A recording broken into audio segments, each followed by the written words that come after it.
Here's the thing, I would really, really love to, but my voice is a little shot from yesterday. Plus, I don't want to subject everybody else to hearing me sing again. But I have secured somebody who is more than happy to sing you to sleep at night.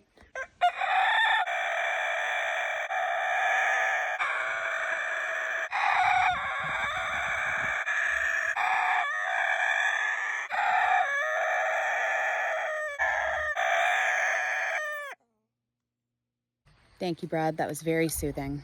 Michael also was very upset he couldn't chime in on this, so please enjoy this beautiful ballad of Michael.